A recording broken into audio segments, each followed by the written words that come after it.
Long time ago, in the village of Arita, there was a boy named Bayo. Bayo's home was once a haven of warmth and love. At just 16 years old, Bayo was the apple of his parents' eyes, growing up in a family that seemed too perfect to ever falter. His father, Adegbite, was a charismatic man, well respected in their community for his kindness and wisdom. He worked as a teacher in the local school and was known for his love of poetry and his unwavering devotion to his family. His wife, Ronke, was his muse, his confidant, and his partner in everything. Together, they had created a life filled with laughter, love, and shared dreams. Ronke, a seamstress known for her gentle spirit and vibrant smile, was the glue that held the family together. She filled their small home with the aroma of delicious meals and sang softly as she worked. Her love for her husband was evident in every glance she cast his way, and the feeling was mutual. Adegbite often referred to Ronke as his queen and treated her with the utmost respect. Their love was a source of inspiration for Bayo, who often dreamed of finding someone he could love as fiercely as his parents loved each other. The family spent their evenings together, often under the moonlit sky in their courtyard. Adegbite would recite poems while Ronke hummed along, and Bayo would listen, his heart full of pride and contentment. They were a team, unshakable and complete. However, their happiness was shattered one fateful morning when Ronke was found lifeless in their home. Her death was sudden and inexplicable. The community mourned with the family, but whispers of foul play lingered in the air. Adegbite was inconsolable, his cries piercing through the quiet nights. He clung to Bayo, repeatedly telling him, "We must be strong. Your mother would want us to be strong." Despite his father's reassurances, Bayo noticed something unsettling. While grief consumed him, his father seemed preoccupied, often disappearing for long periods and returning with a distracted air. At first, Bayo attributed it to his father's way of coping, but deep down, an unease began to grow. Something didn't feel right, but Bayo couldn't place it. The loss of his mother left a gaping hole in Bayo's heart. But little did he know, it was only the beginning of a nightmare that would unravel his family's darkest secrets. The weeks following Ronke's death were a blur for Bayo. The once lively and cheerful household now felt hollow, like a house stripped of its soul. Bayo's days were filled with silence, interrupted only by the sound of his father's heavy footsteps pacing late into the night.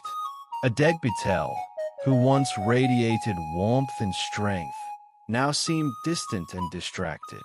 His grief felt strange to Bayo, not like the sorrow of a man mourning his beloved wife, but something heavier, almost burdened by guilt. Bayo's unease grew as he began noticing odd changes in his father's behavior. Adegbite, who once spent every moment at home with his family, now often disappeared for hours without explanation.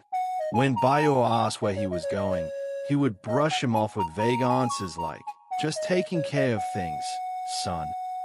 These absences became more frequent, and when his father was home, his demeanor was tense and irritable, gone were the gentle smiles and the words of encouragement.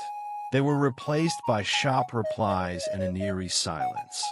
The name Awele began to surface during hushed phone conversations. At first, Bayo thought nothing of it.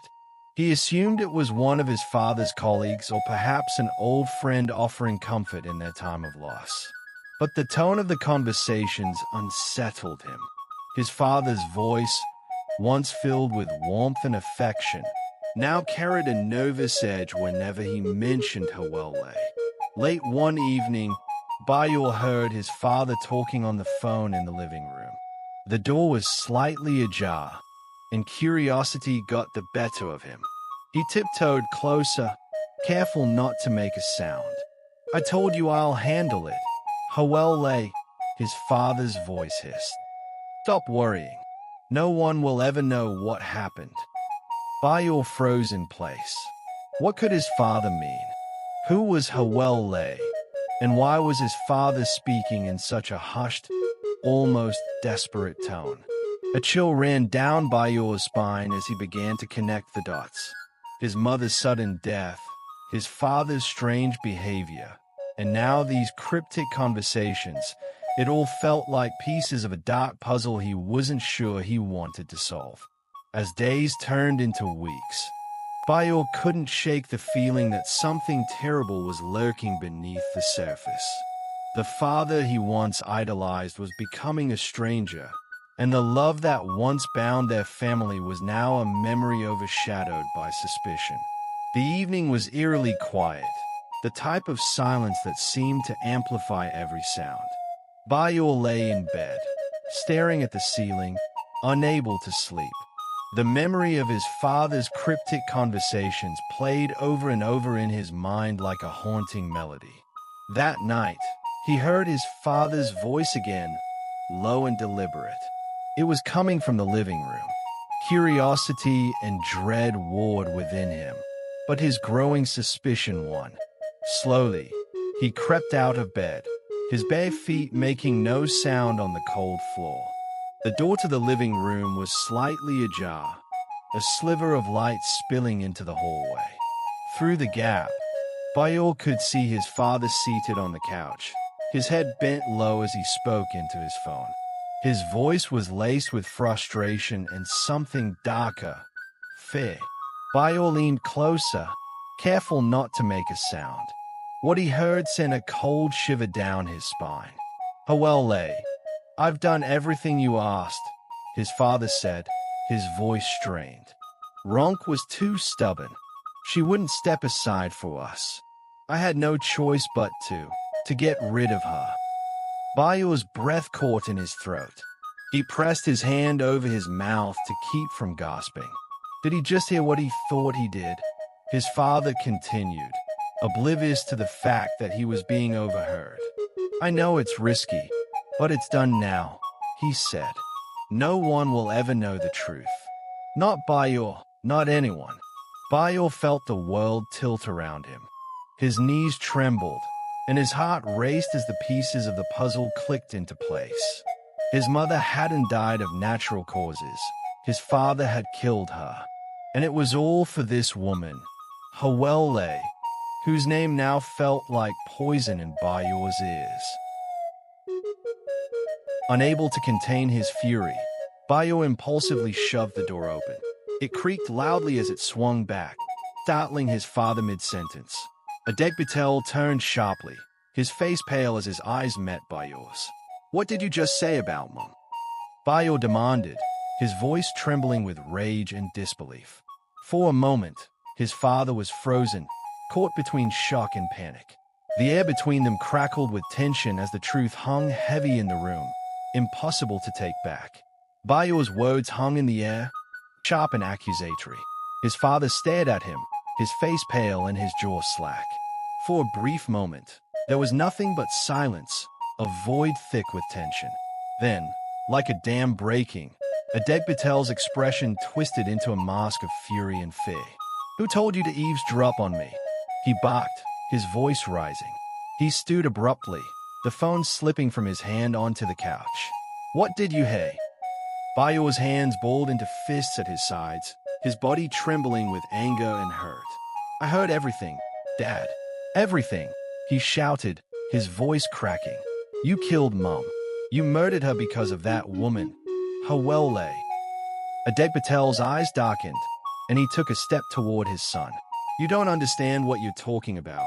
Bayo, he growled, his voice low and dangerous. This is none of your business. None of my business. Bayo retorted, stepping back. Tears streamed down his face as his voice rose. You killed my mother, the woman who loved you, who trusted you. How could you? Why, Dad? Why? Adegbite lunged toward him, his face a mask of desperation. Stop saying that, he roared. You don't know the sacrifices I've made, the things I had to do. Your mother, she was in the way. In the way of what? Bayo screamed, his voice filled with anguish. In the way of you and Awele. Is that it? You killed her for another woman? You a monster. Enough. Adegbite's voice boomed, silencing Bayo. His hands trembled as he pointed toward the door. Get out of here. Now. For a moment, Bayo froze, staring at the man he had once idolized. But this wasn't the father he had known. This was a stranger who had torn his family apart. Without another word, Bayo turned and bolted out of the house.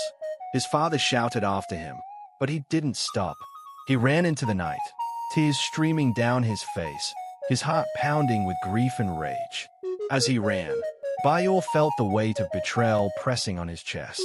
The man who was supposed to protect and nurture him had destroyed the one person who had loved them both unconditionally. His home no longer felt like a refuge. It was now a place of lies, deceit, and danger. That night, Bayo vowed never to return. He couldn't bear to face his father again, not after what he had uncovered. His life had changed forever, and the shadow of his father's sin would follow him wherever he went. The night was cold and unwelcoming, but Bayo didn't care. His feet pounded the dirt roads of the village as he ran, blinded by tears and driven by raw emotion. He had no idea where he was going. All he knew was that he couldn't stay in the house where his mother had been betrayed and murdered. His father's chilling confession replayed in his mind, each word cutting deeper than the last. Bayo finally stopped running when he reached the edge of the village, near the riverbank. He collapsed onto the ground, his breath coming in ragged gasps. The moonlight reflected on the calm waters, mocking the chaos raging inside him.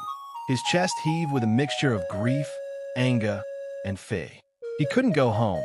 His father was no longer the man he thought he knew. But where could he go? After some time, Bayo remembered his best friend, Tunde. The two had been inseparable since childhood, and Bayo knew Tunde's family would take him in.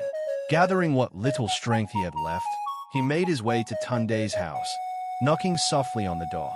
Tunde answered, rubbing sleep from his eyes, and immediately noticed the state Bayo was in. Bayo, what happened? Why are you out here at this hour? Bayo shook his head, his voice breaking. I can't talk about it. I need a place to stay. Tunde didn't press further. He led Bayo inside, offering him a blanket and a glass of water. As Bayo sat in the corner of the room, he felt a small sense of relief, a sliver of safety in an otherwise shattered world. Over the next few days, Bayo tried to process everything he had learned. He didn't return home, even as Tunde's parents urged him to let his father know where he was. Bayo refused. He doesn't deserve to know where I am, he said bitterly. Meanwhile, rumors about Adegbite began circulating in the community. People whispered about his strange behavior, his sudden outbursts, and his dealings with certain individuals. Stories of land disputes, threats, and questionable alliances began to emerge. The man who had once been admired and respected was now under scrutiny. Bayo's absence only added fuel to the fire. Where was the boy? What had happened in the Adegbite household? For Bayo, staying away was both an act of survival and defiance. He couldn't go back, not to the house filled with lies, nor to the man who had betrayed his family. As he grappled with his pain, Bayo wondered if his life would ever feel normal again. Few months later, Bayo was sitting under the mango tree behind Tunde's house when he heard the news that would shake his world once more. He had been quiet all morning, lost in thought, staring into space as the rustling leaves whispered softly above him. Tunde came running from the front of the compound, his face pale and his voice trembling. Bayo, something has happened. Something serious. Bayo's heart skipped.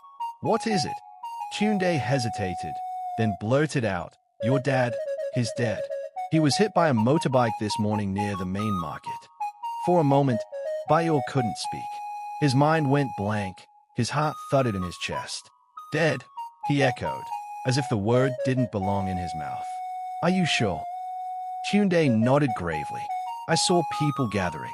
They said he was crossing the road when the motorcycle came out of nowhere and hit him. He died instantly, blood everywhere. Bayo felt a strange swirl of emotions, shock, confusion, and an odd sense of emptiness. He couldn't tell if it was relief or grief. He hadn't seen or spoken to his father since the night of the confrontation. And now, the man is gone, just like that. No warning, no goodbye, no chance for answers.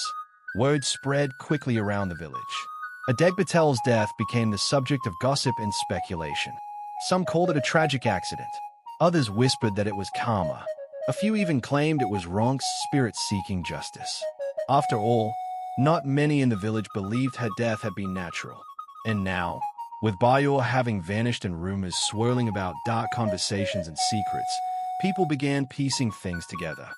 Bayo felt a strange swirl of emotions: shock, confusion, and an odd sense of emptiness. He couldn't tell if it was relief or grief. He hadn't seen or spoken to his father since the night of the confrontation. And now, the man is gone, just like that. No warning, no goodbye, no chance for answers. Word spread quickly around the village. Adegbite's death became the subject of gossip and speculation. Some called it a tragic accident. Others whispered that it was karma. A few even claimed it was Ronke's spirit seeking justice. After all, not many in the village believed her death had been natural. And now, with Bayo having vanished and rumors swirling about dark conversations and secrets, people began piecing things together. Bayo's uncle, Baba Awele, came looking for him 2 days after the accident. He found Bayo at Tunde's home and gently broke the news again, hoping to draw the boy into the funeral arrangements. "You are his only son," Baba Awele said softly. "You must be present to lay him to rest. Whatever happens between you two, it is the way of our people." But Bayo refused. "He killed my mother," he said coldly. "He doesn't deserve my tears." The older man sighed deeply. "You have every right to be angry, Bayo, but the grave is the final resting place. It is where the living release the dead. Come, not for him, but for yourself." For days, Bayo wrestled with the idea. He felt torn between anger and obligation, pain and closure. In the end, it wasn't tradition that swayed him. It was the need to speak one final truth at his father's burial. Not in peace, not in love, but in justice. The day of the funeral drew near, and Bayo's heart grew heavier with every passing hour. He sat on a stool outside Tunde's house, staring at the red earth beneath his feet. A small crowd had already gathered around the Adegbite compound, preparing for the burial. The mourners spoke in low tones, wearing sad expressions and black clothes. But to Bayo, it all felt like a cruel performance. Why should he show up for a man who had murdered his own wife? Why should he mourn a father who tore his world apart and forced him to carry a truth so heavy it suffocated his youth? Bayo's uncle, Baba Awele, returned once again that morning. His voice was firm, but his eyes were gentle. "Bayo, no matter what your father did, this burial must happen with you present. People are beginning to talk.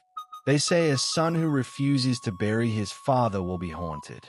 Is that what you want?"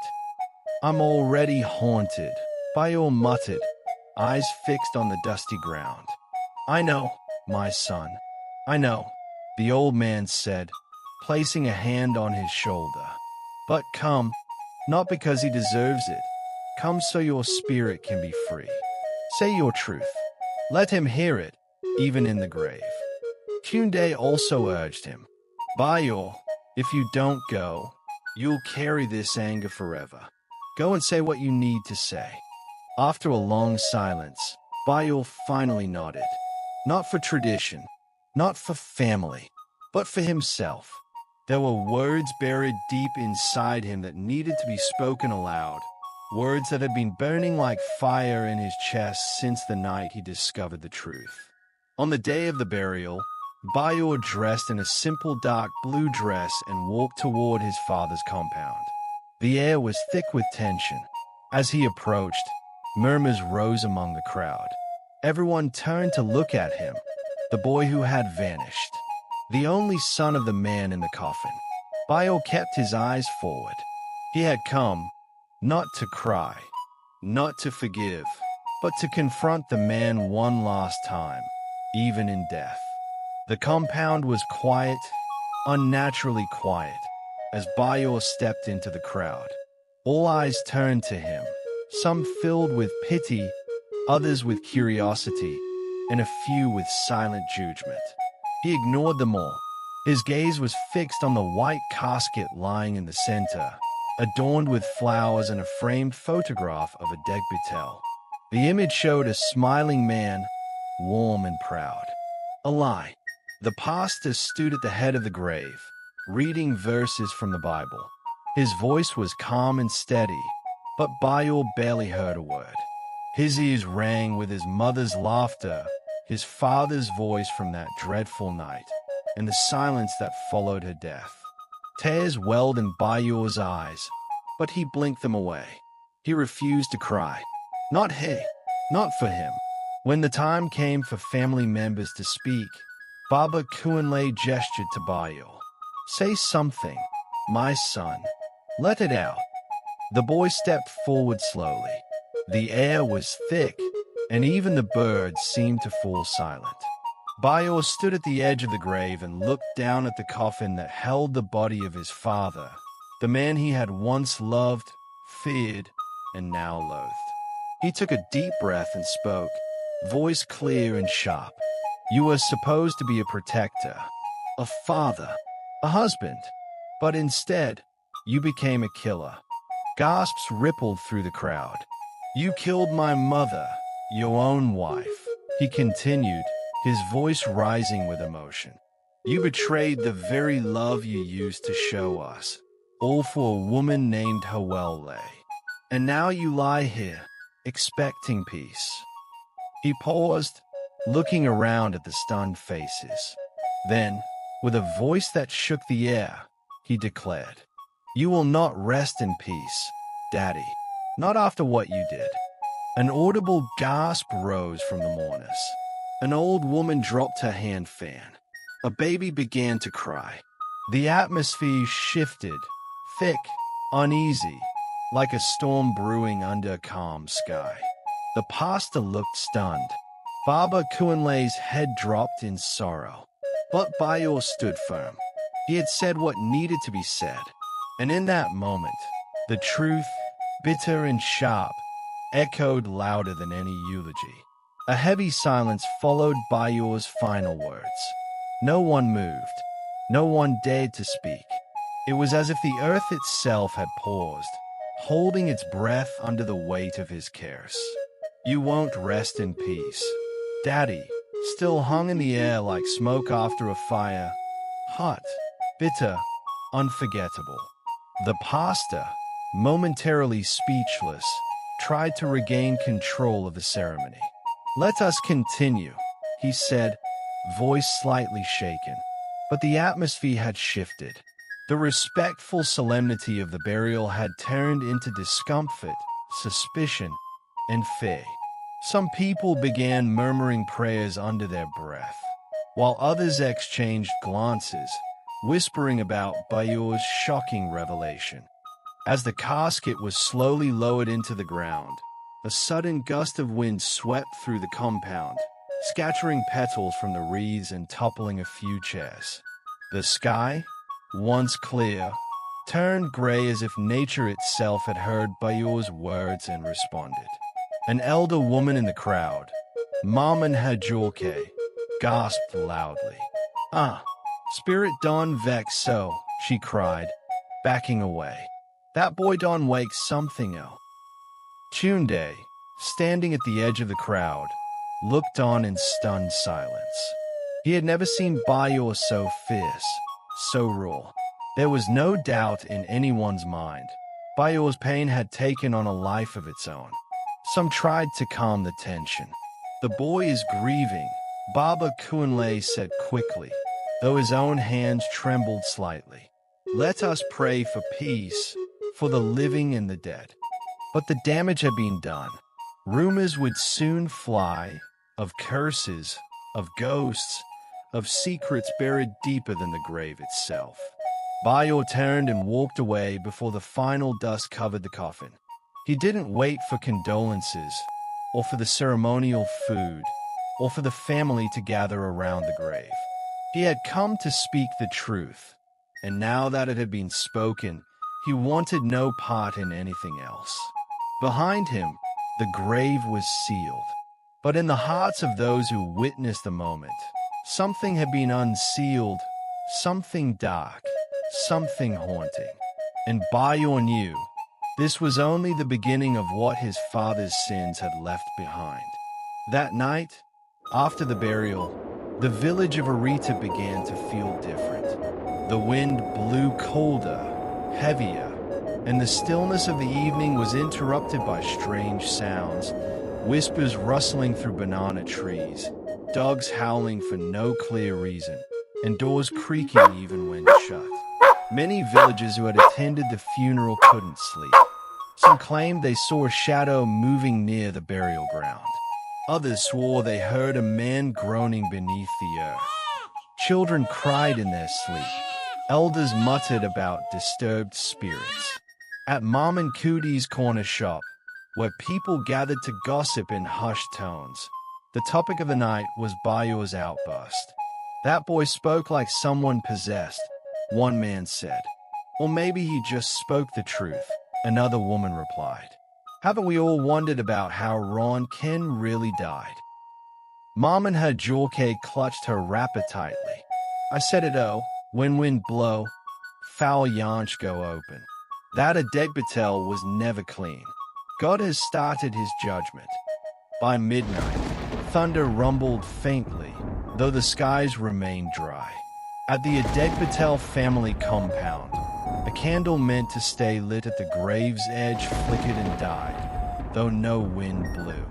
The night watchman swore he heard footsteps pacing near the grave, but when he checked, there was no one there. Meanwhile, Bayo, back at Tunde's house, lay wide awake. He couldn't sleep, not after everything he had unleashed. Though part of him felt relieved to have spoken his truth, another part was restless. He thought of his mother, of her smile, her laughter, and the way she used to braid his hair while singing softly. He whispered to the shadows, I did it for you, Mom. You didn't deserve your love or peace. Suddenly, he felt a chill sweep over him. The candle beside his bed flickered violently, then went out. The room went pitch dark. Bayo sat up, heart pounding. Outside, an owl hooted 3 times. Silence followed. Something had been awakened at the burial. Something that couldn't be buried with a coffin. And deep in the earth, the grave of Adegbite seemed to pulse with a quiet unrest. In the days following the burial, the village of Arita buzzed with tension. What had been quiet suspicions before now erupted into open conversations. Bayo's public curse had broken the silence around Adegbite's life, and villagers, once respectful of the dead, began to share the stories they had kept buried for years. At the palm wine joint near the market square, the elders sat on worn benches, their voices low but urgent. Do you remember the land dispute between Adegbite and Chief Folklore? One asked. Of course, another replied. Chief Folklore's son disappeared the week after they clashed. People said it was a coincidence, but now I wonder. In another corner of the village, Mama Nyaba, who once worked as a cleaner at the local school, told a different story. I saw him one night, sneaking out of the back of the classroom with a girl, barely older than Bayo. He gave her money and warned her not to talk. I kept quiet, but I regret it now. Who knows how many girls he took advantage of. Even those who once defended Adegbite began to waver. His charm, his poetic words, his well-polished speeches at community meetings, now felt like the mask of a man hiding darkness. Some villagers claimed he had dealings with spiritualists, and that he visited a shrine deep in the forest shortly before Ronken's death. Bayo, hearing all these stories, felt a whirlwind of emotions: validation, pain, rage. His father's crimes weren't just personal, they stretched into the heart of the village. His mother hadn't been the only victim. Her death had only uncovered the rot that had long been there. Though some villagers whispered that Bayo had been disrespectful to curse the dead, many others now saw him as a brave boy who spoke what no one else dared to say. Still, an eerie feeling remained in Arita. The villagers felt watched, the nights were colder, and dreams were disturbed by shadows. Bayo's words had opened a floodgate, not just of truth, but of consequences. And the spirit of his father, restless and rejected, was yet to settle. One quiet evening, Bayo stood alone at his mother's grave. It was the first time he had returned since her burial, and the simple headstone felt like the only place in the world where his heart could speak freely. The sun had dipped below the horizon, casting long shadows across the cemetery as crickets began to sing in the grass. He knelt beside the grave, his fingers tracing the name etched into the stone: Ronke Adegbite, beloved wife and mother. Painful lump rose in his throat. "Mom," he whispered, "I know the truth now. I know what he did to you." Tears slid down his cheeks, and for the first time in weeks, Bayo allowed himself to cry, long, broken sobs that came from a place of deep sorrow and betrayal. "He tried to silence you, but I won't let him silence your memory. I promise you that." He reached into his pocket and pulled out a small book, a worn leather journal he had found in his mother's sewing basket before her death. Inside were pages filled with little notes, recipes, and a few personal thoughts. One page stood out, a poem she had written titled "The Storm in My Home." It spoke of fear, of betrayal, of a love turning sour. Reading it again now, Bayo realized his mother had known her life was in danger. She had feared his father but didn't know how to escape. "I should have seen the signs," Bayo murmured. "I should have asked more questions. I should have protected you." But as he sat in silence, a gentle breeze stirred the leaves around him. It was soft and warm, unlike the cold gust that followed his father's funeral. It felt like a whisper, like forgiveness, like a mother's touch. Bayo wiped his tears and stood up slowly. He looked down at the grave, resolve building in his chest. "I'll tell your story, Mom.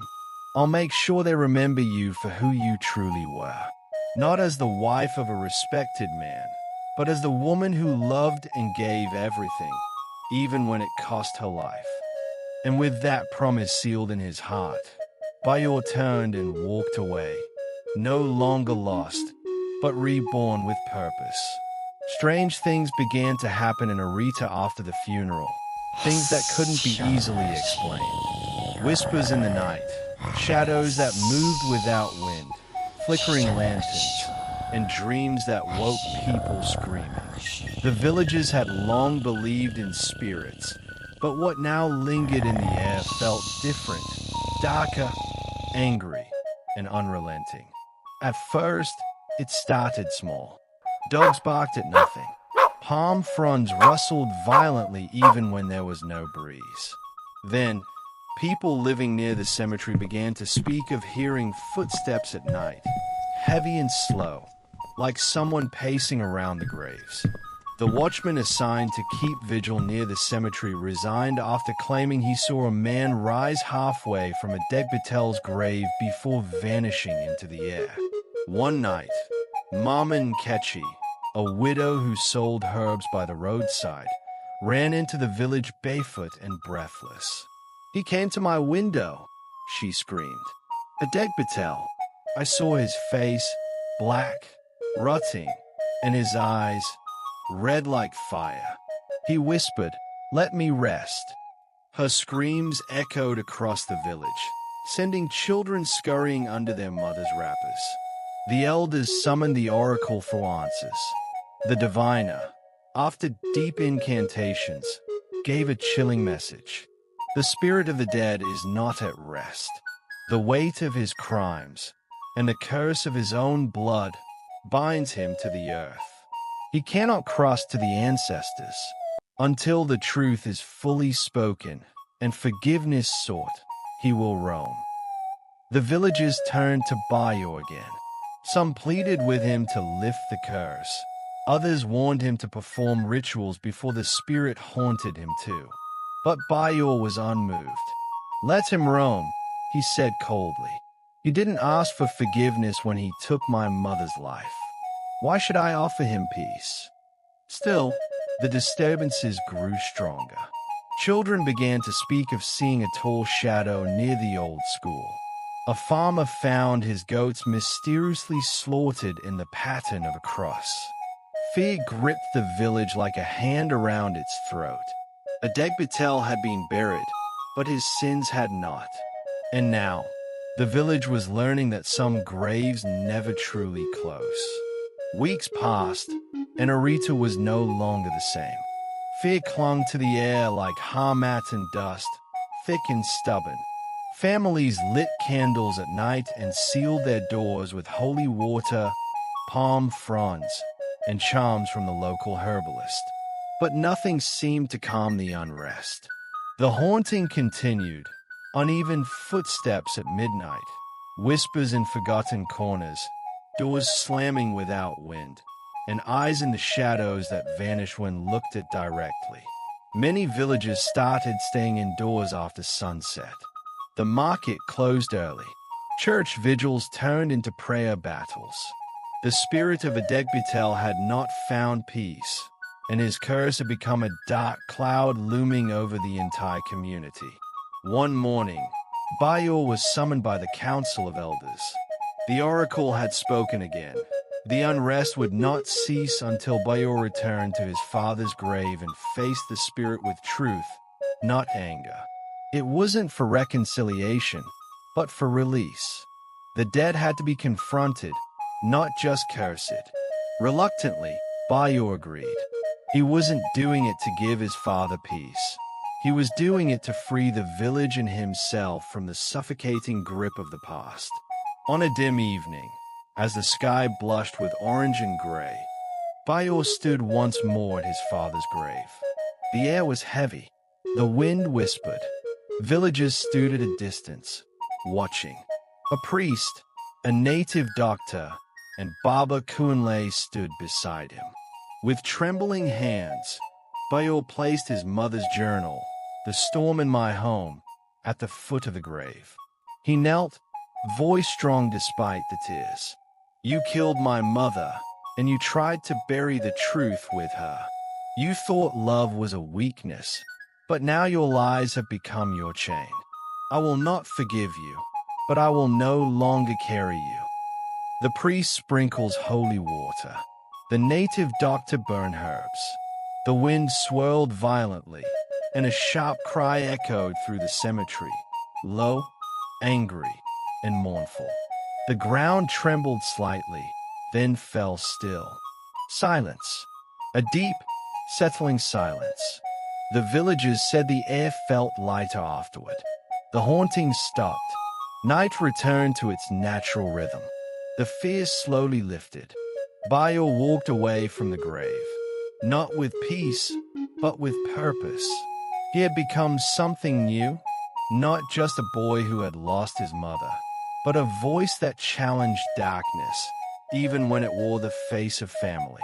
And in Arita, his story became legend, a tale whispered to every child.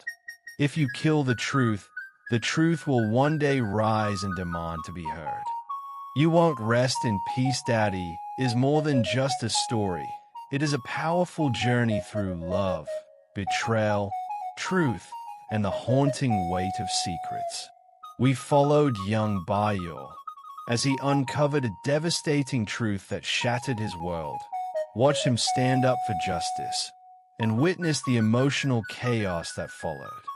From warmth and unity to tragedy and confrontation, this tale reminds us that sometimes the truth buried in silence can rise louder than the dead. If this story moved you, made you think, or gave you chills, please don't keep it to yourself. Kindly subscribe to our channel or platform for more unforgettable stories like this. Like the content to support what we do. Share it with friends and family so the message can reach others. And most importantly, drop a comment below. We would love to hear your thoughts on Bayo's journey, the powerful themes, or even your personal reflections. Your engagement keeps these stories alive, and we appreciate every moment you spend with us. Until next time, stay inspired and never underestimate the voice of truth.